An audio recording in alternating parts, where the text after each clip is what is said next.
Nos faltó Susana Seleme, nos faltó José Orlando Peralta, aquí está Susana. De anoche, la parte que sigue, ahí está. Unos días hemos visto que el gobernador Luis Fernando Camacho está siendo rechazado en 2 departamentos. Situaciones como esta deberían preocupar porque al final de cuentas Camacho es el líder de Santa Cruz, que es la región más importante del país. El departamento congrega la mayor población de los otros departamentos y que sobre todo lidera de alguna manera lo que se denomina la oposición. Bueno, en realidad no son los departamentos los que rechazan a Luis Fernando Camacho, son los militantes del MAS. Y esa diferencia hay que hacerla de entrada, porque si no podemos confundirnos. A Luis Fernando Camacho lo puede recibir cualquier persona, como lo puede rechazar, pero en este caso ha sido un movimiento de carácter político, totalmente egoísta, y en función de los intereses del régimen y del MAS, el instrumento político por la liberación de los pueblos, ¿así se llama? Sí. Ya. Y claro que debe preocuparnos, porque ¿qué está demostrando esta actitud por parte del régimen? Los militantes del MAS no se movilizan si no tienen una directriz. ¿Quién da la directriz en el MAS? Suponemos que Evo Morales, que es el jefe, presidente y máximo líder del partido. Me imagino que también contribuye a esas actitudes el propio presidente Arce Catacora, porque en realidad se trata de eliminar, esa es la palabra, eliminar a un adversario político. Y Luis Fernando Camacho, que es gobernador del departamento más importante, el gobernador del departamento que realmente atrae la mayor cantidad de inmigrantes del resto del país, es un grave retroceso político, no solamente ya contra la Constitución, que permite que los ciudadanos se desplacen de un lugar a otro sin tener que someterse a lo que se sometieron en la carretera a Potosí. Claro, yo hubiera tomado otra táctica, no decir dónde estaba y me hubiera ido por tierra, por atrás, no hubiera llegado a Sucre ni nada para estar donde debía estar. Lo mismo debió haber hecho Carlos Mesa si podía. Pero, ¿qué es lo que se puede percibir de esta situación? Que tanto el MAS con Evo Morales como jefe, como el régimen con Luis Arce Catacora de presidente, y todo, tanto el equipo del gobierno como el equipo del partido, están decididos a todo. Y decididos a todos, ¿por qué? Porque creen que haber ganado las elecciones del 2020 les da derecho, es decir, les da derecho a matar. Uno piensa y dice, no, en Bolivia, es cierto, todavía tenemos oportunidad de que Carlos diga en su programa todo lo que dice, que yo escriba lo que me da la gana, pero no es lo que me da la gana, es porque uno mira la realidad, no solamente a partir de su opción política, sino a partir de las experiencias. Y lo que está pasando en Bolivia de verdad que es grave. En Bolivia se ha roto el tejido social que se había ido construyendo con tanto esfuerzo desde lo que se llamó la recuperación o la instalación de la democracia desde 1982. Lo oí a Carlos anoche decir que se puede decir que hay 2 Bolivias. Y entonces pensaba y decía yo, a lo que hemos llegado, tanto combatir la idea de que no hay 2 Bolivias ni 3 Bolivias, de que somos un país multicultural, plurilingüe, que podemos convivir con nuestras diferencias para llegar a esto. Lo de ayer en Potosí, en la carretera, antes de llegar a Betanzos, tanto de Luis Fernando Camacho y de los asambleístas que viajaban con él, como de Carlos Mesa, te está diciendo que ya hay una división muy marcada entre la visión de un país unitario, mono ideológicamente, porque el MAS no acepta las diferencias, el MAS no acepta que somos síntesis de múltiples determinaciones, el MAS no nos acepta a Santa Cruz. Y eso hay que decirlo. ¿Y por qué no nos acepta? Porque siempre fuimos rebeldes. Bueno, desde toda la vida, desde que uno tiene memoria. Alcides Pareja leyó en el Archivo de Indias en Sevilla que ya desde hace 5 siglos a los pueblos del Oriente los llamaban levantiscos, porque no aceptábamos las imposiciones y no nos dejan ser lo que queremos ser, porque va contra la ideología que ellos tienen, que es una ideología de dominación. Entonces, habrá que pensar cómo nos acomodamos a esa situación. En todo caso, Melvi, estamos en una etapa muy desapacible, muy fea. ¿Y cuánto tiempo más el régimen de Arce Catacora, apoyado por el instrumento político de los pueblos, el movimiento al socialismo, nos va a permitir estos espacios de reflexión al margen de lo que ellos piensan, que Bolivia es única, unitaria, con un pensamiento único, con un partido único, con una dirección? A ver, 2 cosas. La primera, no le vamos a pedir permiso para seguir expresándonos y lo vamos a hacer así sea debajo de una tutuma. Y si por si acaso tengamos que salir del país, vamos a seguir transmitiendo allá. Lo hemos hecho con mucha determinación, con mucha fuerza, pero las situaciones eran otras. Hoy uno no tiene, no nos están buscando, no nos están rodeando la casa, ninguna de esas cosas, y no hay que pedir permiso. No hay que pedir permiso para hablar y para decir, y hay que arriesgarse y hay que hacerlo. Esa es la primera. La segunda, cuando yo digo no lo dejan entrar a Camacho, no lo dejaron entrar a Mesa, toco más el tema Camacho que el tema Mesa, porque Camacho es representante democráticamente elegido de un determinado territorio, es el gobernador del departamento más pujante de este país. Cuando yo digo no lo dejan entrar, no es el MAS no lo deja entrar. Porque hay un MAS activo y hay un no MAS pasivo en la misma ciudad, que no se preocupó por ir a decir, hey, policía, vamos a acompañarlo. Es decir, es muy cómodo, no, es que no queríamos enfrentamientos. Oye, tenía derecho a entrar. No estaba yendo a bloquear nada, no estaba yendo a destruir nada, estaba yendo, tanto miedo le tienen a que esté presente en una concentración. Por eso es que yo digo, no lo dejaron entrar. Ya no importa si los que estaban activos eran los del MAS. ¿Sabes qué es lo que me preocupa más? La pasividad de los otros. Cuando la gente está muy pasiva, los nazis se entran a donde le dé la gana. Y estos no son nazis, no son arios, no son ninguna de esas cosas, pero son autoritarios, son abusivos y tienen pensamiento único. En eso se parecen. Vamos a José Orlando Peralta. Ayer en Potosí, este gran cabildo que se llevó adelante, la reunión nacional de los entes cívicos, donde se habla ya de lineamientos en defensa de la democracia. Era necesario, ¿no? Porque estamos hablando de la institución cívica de donde proviene Pumani, ¿no? Del espacio regional, institucional.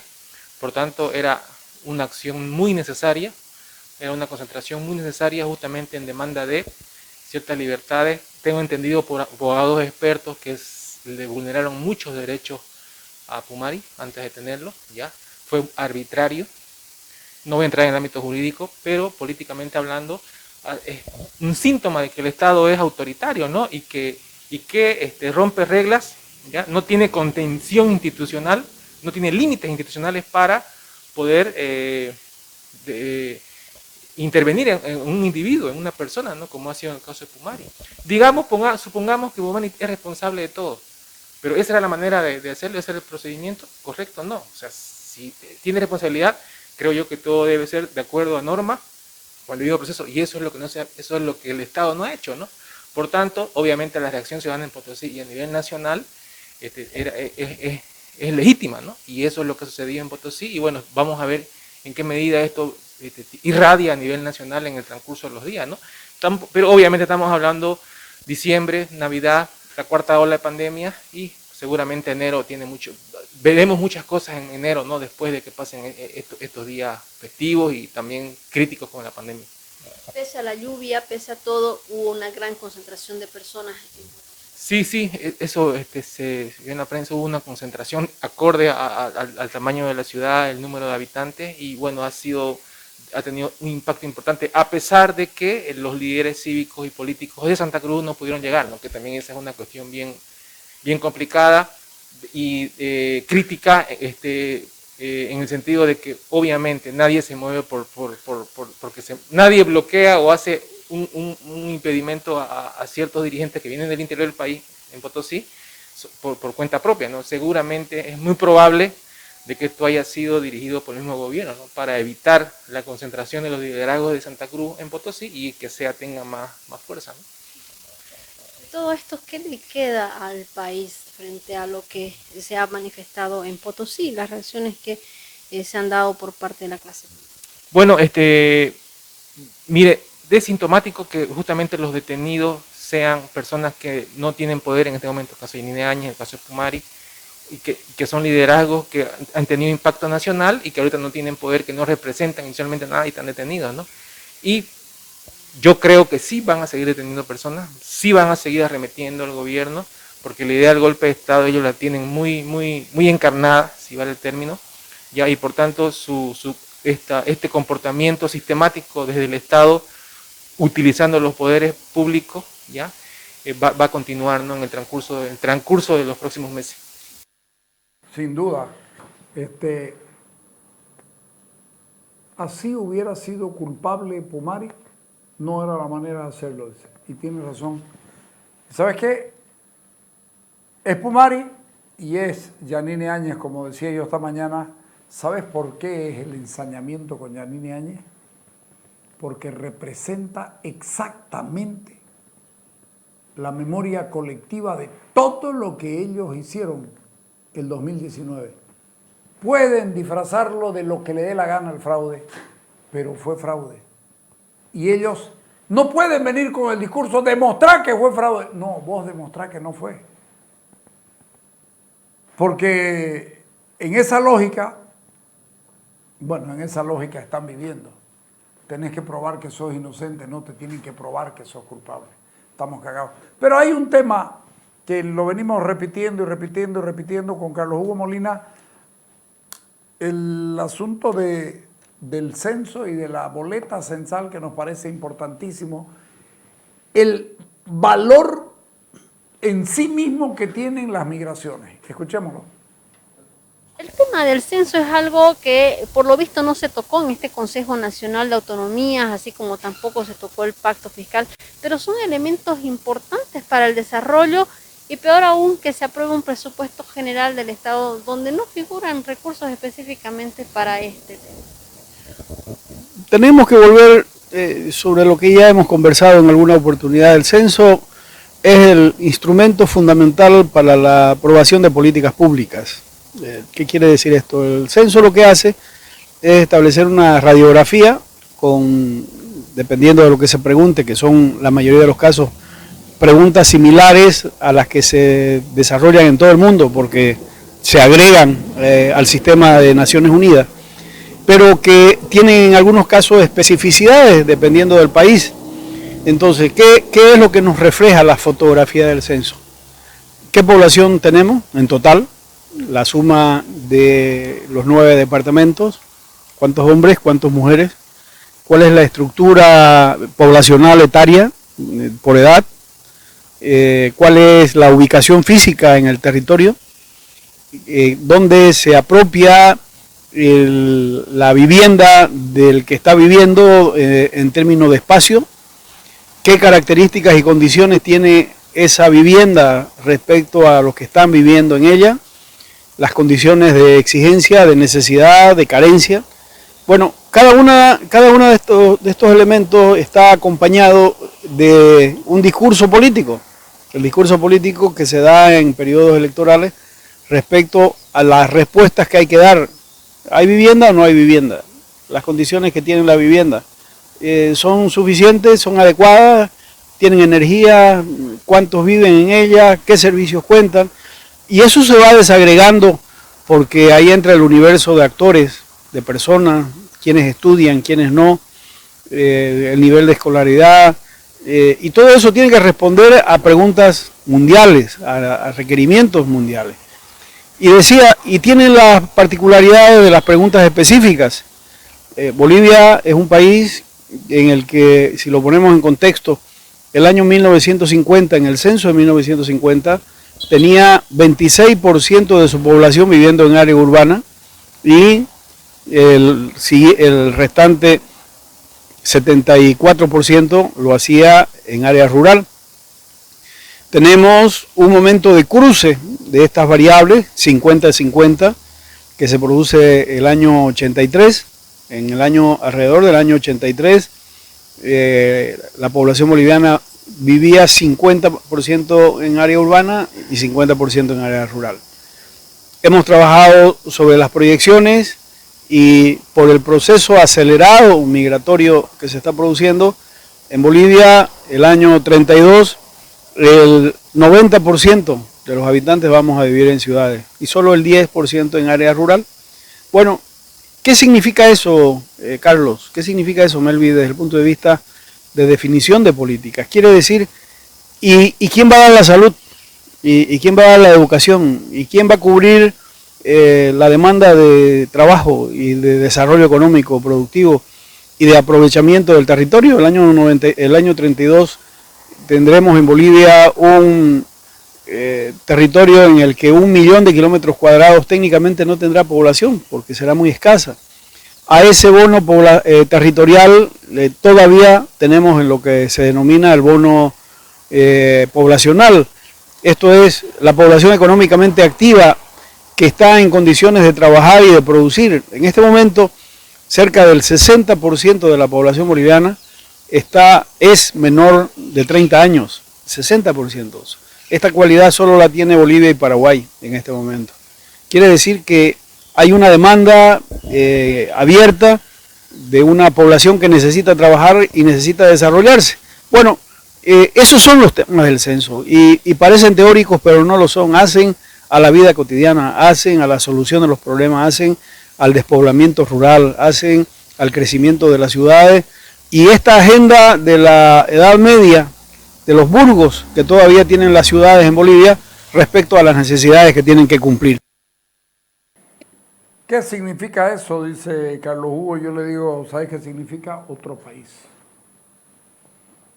90% de la gente viviendo en las ciudades. El campo va a ser para ir a trabajar y volver. Sí da. Pero la gente no va a vivir allá, va a ir a trabajar. Pero alguien tendría que vivir allá para generar producción y todas estas cosas. Porque difícilmente, 2032, dentro de 10 años, a ver si lo entendés, dentro de 10 años, 9 de cada 10 bolivianos van a vivir en ciudades. Y lo que es más grave, 6 o 7 vivirán en Santa Cruz. Entonces, el vaciamiento nos está dibujando otro país.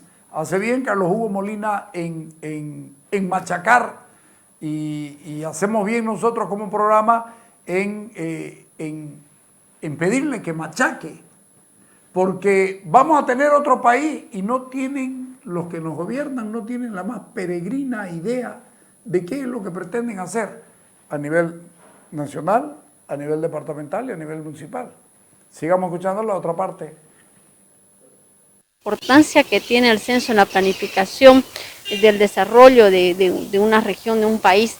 ¿Por qué el Estado boliviano no lo toma con la seriedad y la importancia que se debería dar, tomando en cuenta que se ha retrasado la fecha del censo y por lo menos hasta ahora no se da respuesta, ni siquiera a una propuesta de boleta censal?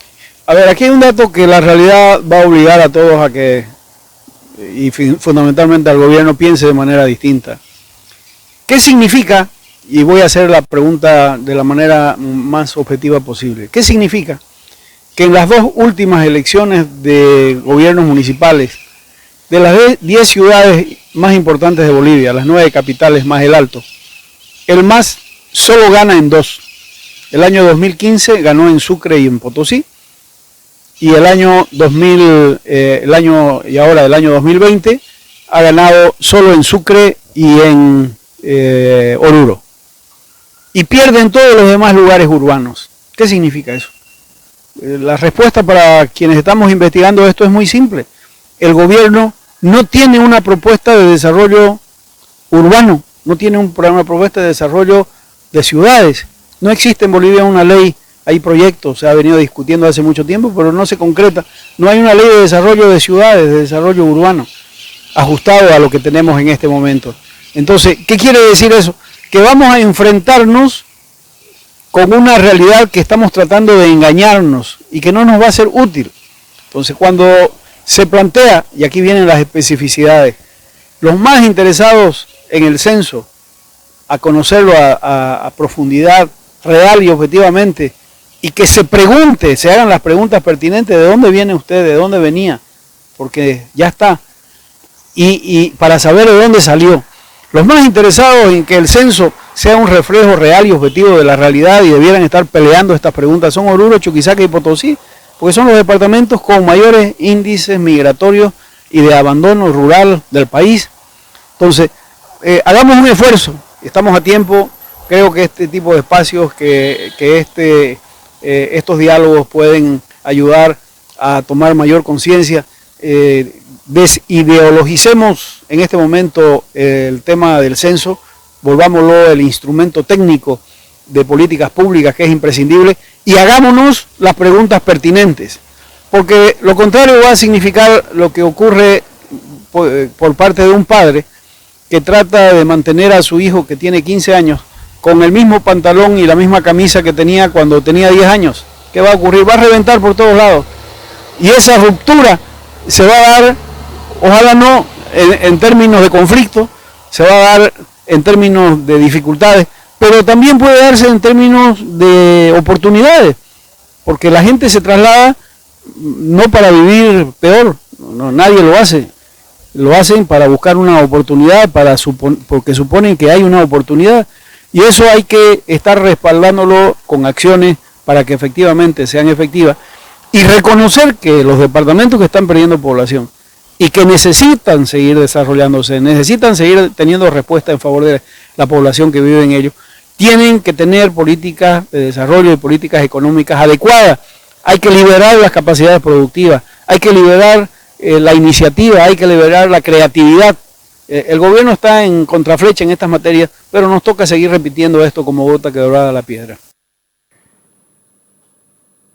Mientras Carlos Hugo, mientras nosotros estamos pensando en el futuro, nuestro presidente suplente, nuestro vicepresidente, está hablando de las autonomías indígenas, de la cosa chica, nos está hablando del pasado, de cómo se dice tal cosa. Está perdido completamente.